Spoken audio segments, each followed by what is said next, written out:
आम ओडिशा भारतर अन्यतम राज्य अटे। एहार इतिहास मध्य भारतर इतिहास परि अनेक पुराणा। भिन्न भिन्न समय रे एहार अंचल और एहार प्रांत सबु भिन्न भिन्न नाम रे जଣା थिला। एहार सीमारेखा मध्य अनेक समय रे परिवर्तित होईछि। ओडिशार मानव इतिहास पुरातन प्रस्तर जुगरु आरंभ होइथिबार प्रमाण मिले। एठारे अनेक स्थानरु एही जुगर हाथ हथियार मिलिछि।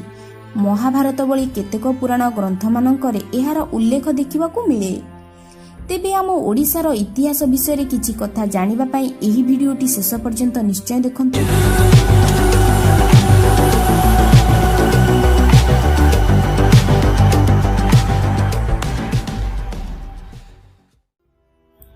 1936 मसीहा अप्रैल पहिला दिन मात्र 6टी जिला कटक, पुरी, बालेश्वर, गंजाम, कोरापुट और संबलपुर रे थिबा 80,43,681 जनसंख्या को नहीं नूतन ओडिशा गठित होइथिला। प्राचीन काल रे आम ओडिशा दक्षिण पूर्व एशियार देशमानक सहित नौवाणिज्य कारबार करुथिला। महाभारत युद्ध विषय रे आपण निश्चय जानिथिबे। तेबे महाभारत कहे जे कलिंग माने वर्तमान ओडिशा कौरव मानक पक्षरु युद्ध लड़ीथिला।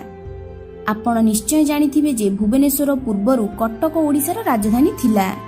किंतु कोन आपण जानिछंती कि कटक पूर्वरु जाजीपुर ओडिशार राजधानी थिला।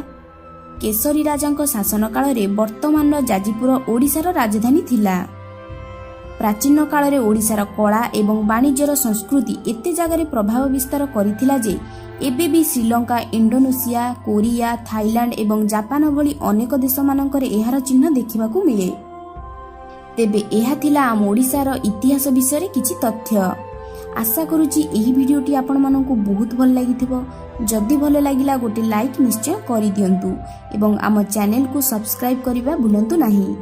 Thanks for watching.